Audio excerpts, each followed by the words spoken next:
ಕೆಲವು ವರ್ಷಗಳ ಹಿಂದೆ ಮಂಗಳೂರಲ್ಲಿ ಭಾರೀ ಮಳೆಯಾದರೂ ಕೆಲವೇ ಪ್ರದೇಶಗಳು ಮಾತ್ರ ಮುಳುಗಡೆ ಆಗ್ತಾ ಇದ್ವು. ಆದರೆ ಇತ್ತೀಚೆಗೆ ಒಂದು ಸಣ್ಣ ಮಳೆ ಬಂದರೂ ಸಾಕು, ಮಂಗಳೂರು ಆಸುಪಾಸಿನ ಕೆಲವು ಪ್ರದೇಶಗಳು ಜಲಾವೃತ ಆಗ್ತಾ ಇವೆ. ಅಷ್ಟಕ್ಕೂ ಆ ಏರಿಯಾಗಳಲ್ಲಿ ಏನೇನಾಗ್ತಿದೆ ನೋಡೋಣ.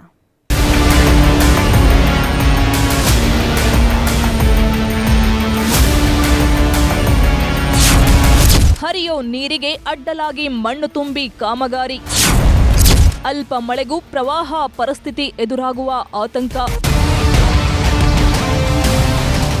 ಮಂಗಳೂರಿನ ಬೋಳೂರಿನಿಂದ ತಣ್ಣೀರುಬಾವಿ ಸಂಪರ್ಕಿಸುವ ಸೇತುವೆಯೊಂದು ಸಿದ್ಧವಾಗ್ತಿದೆ. ಈ ಸೇತುವೆಯ ನಿರ್ಮಾಣಕ್ಕಾಗಿ ಫಲ್ಗುಣಿ ನದಿಗೆ ಅಡ್ಡಲಾಗಿ ಅಪಾರ ಪ್ರಮಾಣದ ಮಣ್ಣು ಹಾಕಿ ಕಾಮಗಾರಿ ನಡೆಯುತ್ತಿದೆ. ಇದು ಘಟ್ಟ ಪ್ರದೇಶ ಶಿಶಿಲ ಭಾಗದಿಂದ ಬರುವ ಅಪಾರ ಪ್ರಮಾಣದ ನೀರು ಸಮುದ್ರ ಸೇರುವ ಸ್ಥಳ. ಮಂಗಳೂರಿನ ಬೆಂಗ್ರೆ ಬಳಿ ನೇತ್ರಾವತಿ ನದಿಯೊಂದಿಗೆ ಸೇರಿ ಸಮುದ್ರ ಸೇರುತ್ತದೆ. ಆದರೆ ಫಲ್ಗುಣಿ ನದಿಗೆ ಅಡ್ಡಲಾಗಿ ಮಣ್ಣು ಹಾಕಿ 2-3 ಕಡೆ ಸಣ್ಣದಾದ ಪೈಪ್ಗಳ ಮೂಲಕ ನದಿ ನೀರನ್ನ ಸಮುದ್ರಕ್ಕೆ ಸೇರಿಸುವ ವ್ಯವಸ್ಥೆ ನಿರ್ಮಿಸಲಾಗಿದೆ.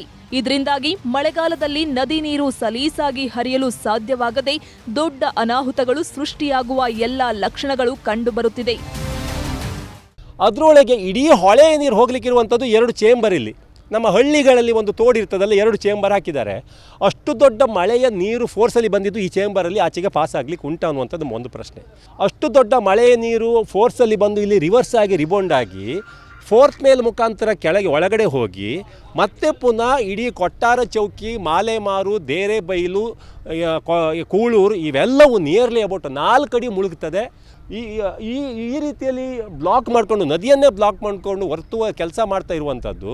ಇನ್ನು ಮಳೆಗಾಲದಲ್ಲಿ ಈ ನೀರು ರಿವರ್ಸ್ ಆಗಿ ಹೊಡೆದ್ರೆ ಇಡೀ ದಕ್ಷಿಣ ಕನ್ನಡ ಜಿಲ್ಲೆಯ ಮಂಗಳೂರಿನ ಹೃದಯ ಭಾಗ ಮುಳುಗ್ತಕ್ಕಂಥ ಸಂದರ್ಭ ಬಂದಾಗ ಡಿಸ್ಟಿಕ್ ಅಡ್ಮಿನಿಸ್ಟ್ರೇಷನ್ ಏನು ಮಾಡ್ತದೆ ಅನ್ನುವಂಥದ್ದು ನಮ್ಮ ಪ್ರಶ್ನೆ.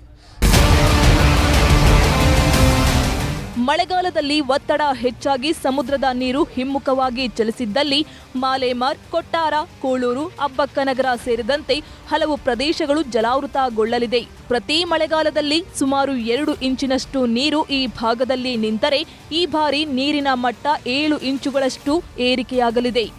ಒಂದ್ ಕಡೆ ಅತಿ ಹೆಚ್ಚಿನ ಪ್ರಮಾಣದಲ್ಲಿ ನದಿ ಪರಂಬೋಕು ಒತ್ತುವರಿ, ಇನ್ನೊಂದು ಕಡೆ ರಾಜಕಾಲುವೆಗಳ ಒತ್ತುವರಿ ಈ ಬಾರಿ ಮಂಗಳೂರಿನ ಅರ್ಧ ಭಾಗದಷ್ಟು ಜನರನ್ನ ಸಂಕಷ್ಟಕ್ಕೆ ದೂಡಲಿದೆ ಅನ್ನೋ ಆತಂಕ ಸೃಷ್ಟಿಯಾಗಿದೆ.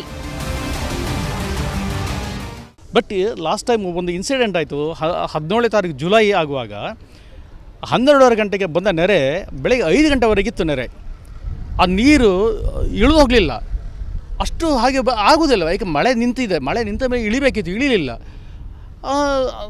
ಅದಾದ ಮೇಲೆ ಮೊನ್ನೆ ಪ್ರೊಫೆಸರ್ ಚಂದನ್ ಅಂತ ಹೇಳಿ NITK ಅವ್ರದ್ದು ಒಂದು ಅರ್ಬನ್ ಇದ್ರ ಬಗ್ಗೆ ಫ್ಲಡ್ಡಿಂಗ್ ಬಗ್ಗೆ ರಿಸರ್ಚ್ ಮಾಡಲಿಕ್ಕೆ ಬಂದಾಗ ಅವರಿಗೆ ಲೋ ಟೈಡ್ ನೋಡಿಕೊಂಡೆ ನಾವು ದಂಬೆಲೆ ವೆಂಟೆ ಡ್ಯಾಮ್ ಹತ್ರ ಬರುವಾಗ ಅಲ್ಲಿ 2 ಫೀಟು ನೀರಿದೆ. 2-3 ಒಕೇಶನಲ್ಲಿ ಬಂದ ಕೂಡ ಅಲ್ಲಿ ನೀರುಂಟು, 2 ಫೀಟ್ ನೀರುಂಟು. ಆದರೆ ಯಾಕೆ ನೀರುಂಟು ಅಂದೇಳಿ ಮತ್ತೆ ನೋಡ್ಕೊಂಡು ಬರುವಾಗ ಈ ಬ್ರಿಡ್ಜ್ದು ಅವಸ್ಥೆ ಆಗಿದೆ ಈಗ. ಸೊ ಈಗ ಲೋ ಟೈಡಲ್ಲೇ ಅಲ್ಲಿ 2 ಫೀಟ್ ಇತ್ತಂದರೆ ಇನ್ನು ಹೈ ಟೈಡ್ ಬಂದಾಗ 3 ಫೀಟು ಮತ್ತೆ ರೈಸ್ ಇರುತ್ತೆ. ತಕ್ಷಣವೇ ಜಿಲ್ಲಾಡಳಿತ ಫಲ್ಗುಣಿ ನದಿಗೆ ಹಾಕಿದ ಮಣ್ಣು ತೆರವುಗೊಳಿಸದೇ ಇದ್ದಲ್ಲಿ ಭಾರೀ ಅನಾಹುತ ಗ್ಯಾರಂಟಿ.